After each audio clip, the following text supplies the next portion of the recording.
అన్న చెప్పండి, నిన్న హరీష్ రావును కూడా సిట్ విచారణకు పిలిచినప్పుడు కూడా ఇది సుప్రీంకోర్టు హైకోర్టు కొట్టేసిన కేసును కూడా వీళ్ళు రాజకీయ కక్షతోటే నన్ను మళ్ళీ సిట్ విచారణకు పిలిచారని చెప్పేసి కూడా ఆరోపణ చేశాడు. ఇప్పుడు ఆయనకి ఇచ్చినటువంటి నోటీస్ మీదనే అది ఎఫ్ఐఆర్ నెంబర్ కూడా ఉంటుంది కదా రిఫరెన్స్లో. ఆ ఎఫ్ఐఆర్ నెంబరు సుప్రీంకోర్టు కొట్టేసినటువంటి ఎఫ్ఐఆర్ నెంబర్ ఒకటేనా? అంటే తెలిసి కావాలని మీడియా ముందుకు వచ్చి విచారణ పోయే కంటే ముంగట అబద్ధాలు ఆడుతున్నాడు అంటే అంతకు మించినటువంటి దగులుబాజీతనం ఇంకోటి ఉంటుందా? పచ్చిగా ఇక అది అబద్ధమని తెలిసి ప్రజల్ని నమ్మించే ప్రయత్నం చేస్తుండే. ఫక్తు రాజకీయ నాయకుడు లెక్క రాజకీయం మాత్రమే చేస్తుండు. ఆయన నిజాలు లీడర్ లెక్క ఎప్పుడు వ్యవహరిస్తలేడు. దాన్నే అందుకొని బామ్మర్ది కూడా గదే పని చేసిండు. దాన్నే వాళ్ళ యొక్క అధికార ప్రతినిధులు అదే చేశారు. ఏందా అని చెప్పి తీరగా అనుకుంటే ముందు రోజు సాయంత్రం అందరు కలిసి కూర్చొని అందరం ఇదే లైన్ తీసుకుంటామని అనుకురంట. సో అందరు కలిసి ఒకటే లైన్ మాట్లాడుతారు. కానీ వాస్తవం ఏంది? ఆ కేసు వేరు, ఈ కేసు వేరు. ఇదేమో ఫోన్ ట్యాపింగ్ వ్యవహారం, అదేమో తనని ఎన్నికలలో పోటీ చేయనీయకుండా ఉంచాలనే ప్రయత్నం చేసి చక్రధర్ గౌడ్ అనేటటువంటి వ్యక్తి కంప్లైంట్ ఇస్తే ఆదాని కేసు, దానికి సంబంధం లేదు. ఇది వేరే కేసు, ఫోన్ ట్యాపింగ్ వ్యవహారం. మరి ఈ ఫోన్ ట్యాపింగ్ వ్యవహారంలో కూడా హరీష్ రావుని కలబడ్డట్టు పోలీసు వాళ్ళు విలువరు. చట్టం ఎట్లుంటుంది అని అంటే ఆ విచారణలో ఆల్రెడీ వేరే వాళ్ళు పోతారు కదా, విచారణ చేసిన వాళ్ళు కదా A1 నుంచి A6 దాకా. సో ఆ A6 శ్రవణ్ రావు అంటే ఇప్పుడు ఐ న్యూస్ ఓనర్ ఉన్నాడు కదా, ఆయనని విచారణకి పిలిచినప్పుడు అసలు నీకు ప్రభాకర్ రావుకి నీకు ఎట్లా పరిచయం అంటే హరీష్ రావు పరిచయం చేసిండు అనేటటువంటి ఒక డిపోజిషన్ మీద ఆయనని విచారణకి హరీష్ రావు కంటే ఈ వ్యవహారం మొత్తం తెలుసు, ఆయన యొక్క యంత్రాలు కానీ అవన్నీ కానీ వాళ్ళ ఆఫీస్లో పెట్టి ఎందుకు నడిపారు ప్రైవేట్ జాగాలా, ఆడికించి ఫోన్ ట్యాపింగ్ ఎట్లా నడిచింది, అధికారికంగా అధికారులు ఉన్నతాధికారులు కేంద్రం యొక్క అనుమతితో చేయాల్సినటువంటి వ్యవహారాన్ని అడ్డగోలుగా యంత్రాలని ప్రైవేటు వ్యక్తుల కాడ కూడా పెట్టి బ్రాంచులు లెక్క పెట్టి వందల మంది వేల మంది మీద ఈ యొక్క ఫోన్ ట్యాపింగ్లు చేయనీకే అసలు పరిచయం చేసినోడవడు, ఆదేశాలు ఇచ్చినోడవడు, వీని ప్రేరేపించినోడవడు, ప్రోత్సహించినోడవడు బయటికి రావాలి కదా. మరి ఆయనని ఈయనని కలిపిండు, తర్వాత ఈ వ్యవహారం అంతా నడిచింది అని అంటే ఈయనదేంతో కథ ఉండాలి కదా, అందుకని పిలిచి అడిగారు. ఇప్పుడు పోగానే నేను దొంగతనం దొరికిపోయిందని బయటకు వచ్చి ఏడుస్తారండి ఎవరన్నా? ఆయన వచ్చి మేకపోతూ గాంభీర్యం ప్రదర్శిస్తుండు, ఆయన పోలీసు వాళ్ళని అడిగిండంటాను, గట్ల అనకపోతే ఏమంటాడు? పచ్చిగా విచారణలో కూడా 7 గంటల విచారణలో కూడా నేనే పోలీసులను ఉల్టా క్వశ్చన్లు అడిగాను, పోలీసులు నన్ను ఏం అడగలేదు అని చెప్పేసి కూడా చెప్పడం జరిగింది హరీష్ రావు. అదే అంటున్నా కదా, ఇప్పుడు పచ్చిగా మీడియా ముందుకు వచ్చి కేసు గాంధీ కేసు అని చెప్తుండు. సుప్రీంకోర్టు కొట్టేసింది, అది వేరే కేసు అయితే ఆ కేసే ఈ కేసు అని జనాలకి అంత పచ్చిగా అబద్ధాలు ఆడినాడు. విచారణ జరిగిపోయిన తర్వాత లోపల ఏం జరిగినా బయటకు వచ్చి ఇట్లా ఇట్లా అనుకుని అంత నాదే మంచిగా నడిచింది అని చెప్పకపోతే ఏం చెప్తాడు?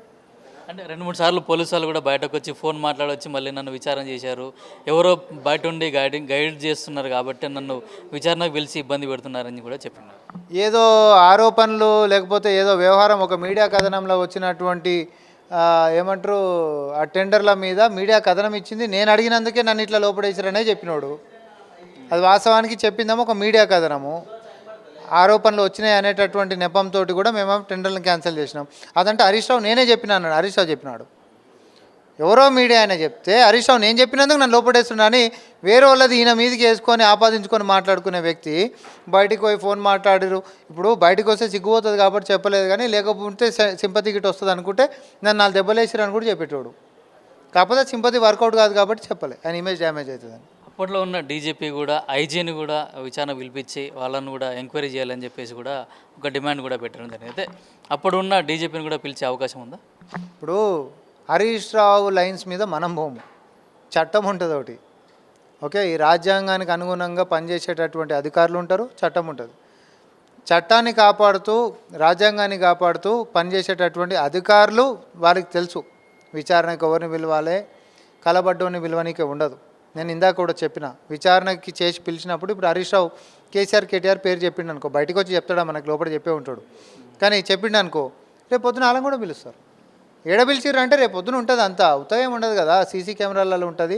అందరి ముంగట కెమెరా ఈయన సొంట వాళ్ళు ఏం చేస్తారు, బయటకు వచ్చేసి పోలీసు వాళ్ళని పొట్టు కొట్టిరని కూడా ఉత్త కూడా చెప్తారు కెమెరా లేకపోతే. లేకపోతే ఈయననే చెట్టు చింపుకొని కూడా అది చేస్తాడు. అసలే వెనకటికి పెట్రోల్ పోసుకొని అగ్గిపెట్ట దొరకలేదని డ్రామాలు తెలిసినోడే కదా. సో అసొంటిది నిన్ను తగలబెట్టేస్తాను, నేను చంపేస్తాను, పోలీసు నన్ను బెదిరిస్తారు, కేసీఆర్ గారి పేరు చెప్పమంటారు అని కేసీఆర్ పేరు నార్మల్గా చెప్పి కూడా బయటకు వచ్చా డ్రామాలు చేస్తాడు. కాబట్టి హరీష్ రావు గారి యొక్క డ్రామాలు, ఆ లీలలు, ఆ యొక్క రాజకీయాలు అందరికీ తెలిసినాయి కాబట్టి ఆయనను పెద్ద సీరియస్గా ఏం తీసుకుంటలేరు. కానీ అధికారంలో ఉన్నప్పుడు వాళ్ళు చేసినటువంటి దాష్టికాలు ఏవైతే ఉన్నాయో, ఒక వ్యక్తిగత గోప్యతని హరించే విధంగా ఫోన్ ట్యాపింగ్లైనా స్నూపింగ్లైనా ఏది జరిగినా కూడా అడ్వాన్స్డ్ టెక్నాలజీని తీసుకొని వచ్చి మరి మంది సంసారాలలో ఏం జరుగుతుందో, రాజకీయ నాయకులు అవతలోడు ఏం చేస్తుండో, లేకపోతే అవతలోళ్ళని బ్లాక్మెయిల్ చేయాలంటే ఏం చేయాలనో అందరు ప్రముఖులని, పారిశ్రామికవేత్తలనైనా, పాలిటీషియన్స్నైనా, మీడియా వాళ్ళనైనా, లేకపోతే న్యాయశాఖకు సంబంధించినటువంటి వాళ్ళనైనా ఎవరిని వదిలిపెట్టకుండా వీళ్ళు చేసినటువంటి ఆ యొక్క అకృత్యాన్ని మాత్రం ఖచ్చితంగా చట్టం తన పని తాను చేసుకుంటా పోయి చేసినటువంటి దోషుల్ని మాత్రం శిక్షిస్తుంది, 4 కోట్ల మంది తెలంగాణ ప్రజల ముందు నిలబెడుతుంది. అంటే మీరు ఎలక్షన్ల కోసమే ఇదంతా చేస్తున్నారు. గతంలో గ్రామ పంచాయతీ ఎలక్షన్ల ముందు కేటీఆర్ను, ఇప్పుడు మున్సిపల్ ఎలక్షన్ రాబోతున్నాయి కాబట్టి నన్ను అంటే హరీష్ రావును కూడా సిట్ విచారణకు పిలిచి ఇబ్బందులకు గురి చేస్తున్నారని చెప్పేసి కూడా నిన్న ప్రెస్ మీట్లో చెప్పడం జరిగింది. ఏ ఎలక్షన్ల కోసం చేస్తున్నాం? ఇప్పుడు పార్లమెంట్ ఎన్నికలు అన్నప్పుడు అదేదో సాకు చెప్పిర్రు. ఇది మన కంటోన్మెంట్ బై ఎలక్షన్స్ ఒక సాకు చెప్పిర్రు, జూబ్లీహిల్స్ బై ఎలక్షన్ ఒక సాకు చెప్పిర్రు, గ్రామ పంచాయతీ ఎన్నికలు ఒక సాకు చెప్పిర్రు. సాకు చెప్పేటోడు ఏదైనా చెప్తూనే ఉంటాడు కదా, రోజు ఏదో ఒకటి బట్టగాల్చి మీద వేస్తూనే ఉంటారు కదా. సోషల్ మీడియాలో పెట్టేటటువంటి ఎడిట్లు, స్వీయ కవిత్వాలు సొంత పేపర్లో వేయించుకొని మళ్ళీ అవే ప్రెస్ మీట్లో తీసుకొచ్చి చూపించుకొని మాటలు, ఇదే కదా వాళ్ళ నిత్యకార్యం అనేటటువంటిది అదే. కాబట్టి రోజు ఏదో ఒక అంశం ఉంటుంది. మేము ఏ చర్య తీసుకున్నా ఈ అంశం చేసినందుకే నన్ను ఇంట్లో అంటారు అంటాడు. నమ్మేటోడు ఉంటే నేను పొద్దున ఇడ్లీ తిన్నా, ఇడ్లీ అంటే రేవంత్ రెడ్డి గారికి పడదు కాబట్టి నన్ను తీసుకుపోయి విచారణకు పంపించిండని కూడా అంటాడు. కిషన్ రెడ్డి, రేవంత్ రెడ్డి ఇద్దరు కలిసే డ్రామాలు ఆడుతున్నారు. దాంట్లో భాగంగానే ఇప్పుడు విచారణ కూడా పిలిపించారు అని చెప్పేసి కూడా చెప్పడం జరిగింది. నిజంగానే కిషన్ రెడ్డి గారి మీద మీరు కొట్లాడేటోళ్ళే అయితే, బీజేపీకి మీకు సంబంధమే లేకపోతే బాగా చెప్తున్నా మీ కెమెరా ముంగట, నరేంద్ర మోడీ ఆఫీస్ ముంగట పోయి ధర్నా చేయపో కేటీఆర్, హరీష్ రావు. దీని మీద విచారణ జరిపించాల్సిందే, సింగరేణి మీద విచారణ జరిపించాల్సిందే అని చెప్పి బాగా చెప్తా పోయి నువ్వు విచారణకి అక్కడ ధర్నా కూసో. ఎందుకంటే ముఖ్యమంత్రి గారు చాలా స్పష్టంగా చెప్పారు, మీరిద్దరు కలిసి లిఖితపూర్వకంగా నాకు ఇస్తే నేనే విచారణ జరిపిస్తాను. 2014 నుంచి ఇప్పటిదాకా అసలు టెండర్లు ఏంది, కథ ఏంది, అసలు ఎంత ప్రైస్ గ్యాప్ తోటి వేసిండ్రు, ఎంత పర్సంటేజ్ తోటి వేసిర్రు, తర్వాత కండిషన్స్ క్లాజెస్లు ఏముండే అనేటటువంటి దాని మీద. సో ముఖ్యమంత్రి రేవంత్ రెడ్డి గారి మీద అంటే మీకు నమ్మకం ఉండదు కాబట్టి మీరు నరేంద్ర మోడీ గారి దగ్గరికి పోయి ధర్నా చేయరు. రేవంత్ రెడ్డి బంధువులకు అనుకూలంగానే ఇవంతా టెండర్ విషయం జరిగింది, కానీ వాళ్ళకే తక్కువ కూడా కోట్ చేసినా కూడా వాళ్ళకి ఇచ్చారని చెప్పేసి కూడా చెప్పడం జరిగింది. రేవంత్ రెడ్డి గారి బంధువులని చెప్పబడుతున్నటువంటి ఒక కంపెనీకి నీ హయాంలో ఈరోజు ఇచ్చిన దానికంటే ఎక్కువ ఇచ్చినావు. నీ హయాంలో ఇప్పుడు కొత్త రేవంత్ రెడ్డి గారు అధికారంలోకి వచ్చిన తర్వాత కొత్త పేరు తీసుకొని వచ్చి ఇచ్చిండు, తక్కువ రేటుకి ఇచ్చిండు అంటే ఒక ఆరోపణ అన్న నమ్ముతా, నేను కూడా నమ్ముతా ఆ విషయం గిట్ట వస్తే. కానీ ఇదే సోదా అనేటటువంటి కంపెనీకి నీ హయాంలో ఇప్పుడు 3.4K నువ్వు ఎక్కువ ఉంది కదా, ప్లస్లో ఉంది కదా అని నువ్వు మాట్లాడినప్పుడు, అసొంటప్పుడు మీ హయాంలోనే మీరు 4.4కి మీరు అదే కంపెనీకి ఇచ్చిండ్రు, దాన్ని ఏమంటావు? ఇంకొక బూత్ కూడా మాట్లాడినరు, ఏంటది మన సైట్ విజిట్ సర్టిఫికేట్ కొత్త నిబంధన వీళ్ళే తీసుకొని వచ్చిరండి. నేను ఇందాక నేను ఆ ప్రెస్ మీట్లో కూడా నేను కాగితాలన్నీ చూపించిన, ఇప్పుడు కావాలంటే మళ్ళీ కూడా మీ దాంట్లో చూపిస్తాను. ఇదే సంవత్సరం 2023, ఓకే, 2023లో ఇది ఒకటి 11వ పాయింట్ చూపెట్టు. సైట్ విజిట్ సర్టిఫికేట్ ఏమనుంది? The bidder has to provide a certificate issued by the in charge officer of site stating that the firm had visited the site. అప్పుడు కూడా అడుగుతుర్రా, అలా హయాంలోనే కదా. ఇది 2021, same condition, site visit is mandatory.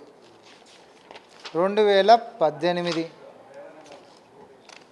Site visit certificate, the bidder shall upload site visit certificate along with the offer. ఇవి మేము కొత్తగా తీసుకొచ్చిన కండిషనా? ఫస్ట్ కండిషన్ కొత్తగా తీసుకొచ్చారు కాంగ్రెస్ వాళ్ళు అనేటటువంటిది పచ్చిభూతాన్ని కాగితాలు చూపించిన. నార్మల్గా శరమున్నోనికైతే చంపవాళ్ళ కొట్టినంత పని ఇది. ఇక అన్ని వదిలిపెట్టినోని మనం ఏం చేయలేం. చెప్తున్నా కదా, రోజు బందిపోటు ముఠా లెక్క దోసుకొని తిరిగినోడు పోలీసులకు దొరికి రోజు లట్టు దెబ్బలు తినేటోనికి తోలు మందమైపోతుంది. ఆ నింద కొట్టిన లట్లు ఇరిగిపోతుంటే తప్ప వానికి దెబ్బ తాకదు, వానికి బుద్ధి రాదు. సేమ్ అదే బాపతి హరీష్ రావు, కేటీఆర్ అబద్ధాలు చెప్పి ఆ కుటుంబాల్లో అలవాటు అయిపోయింది. అవతలోడు తిట్టినా నీకు సిగ్గు లేదా, మీకు బుద్ధి లేదా, మీరు రాజకీయం చేస్తురా, మంచి పుట్టుక పుట్టిరా అని శాపనార్థాలు పెట్టినా కూడా వాళ్ళు ఏంటంటే మనకేంద్రా, మనకేలా సిగ్గు, మన వృత్తే ఇది కదా అని చెప్పి అదే చెప్పుకుంటూ పోతుంటారు. కవిత కూడా విమర్శలు కూడా చేస్తుంది రేవంత్ రెడ్డి పైన, గుంపు మేస్త్రి వీళ్ళందరూ కలిసి చేస్తున్నారని. ఫోన్ టాపిక్ విషయంలో కూడా ఇదే విషయాన్ని కూడా ప్రస్తావించడం జరిగింది. ఇప్పుడు కవితక జాగృతి, ఆమె కూడా జాగృతి చెందాల్సినటువంటి అవసరం ఉంది. ఎందుకంటే ఆడబిడ్డ కాబట్టి నేనేం అనదలుచుకోలేదు. ఆమె మా ముఖ్యమంత్రి గారిని ఏమని అనుకోవచ్చు, కానీ దయచేసి తెలంగాణ ప్రజలకు మాత్రం చెప్తున్నాం, రేవంత్ రెడ్డి గారి బాణం లెక్క కవిత గారిని వాడుతున్నారు అనేది దయచేసి వాడకండి. రేవంత్ రెడ్డి గారి దగ్గర చాలా బలమైనటువంటి బాణాలు ఉన్నాయి. మాలాంటి వాళ్ళం చాలామంది ఉన్నాము. అవతలోడు పడేసిన బాణాలు మాకేమొద్దు. ఆ బాణాలను తీసుకొని వాడుకునే పరిస్థితులలో మేమేం లేము. ఆమెకు జాగృతి పరచుకోవాలని, ఆమె పార్టీని బలోపేతం చేసుకోవాలని సొంత శక్తి లేకనే పాపం ఆడబిడ్డ బీహార్కించి ఒక ప్రీపెయిడ్ కార్డుని పట్టుకొని వచ్చింది.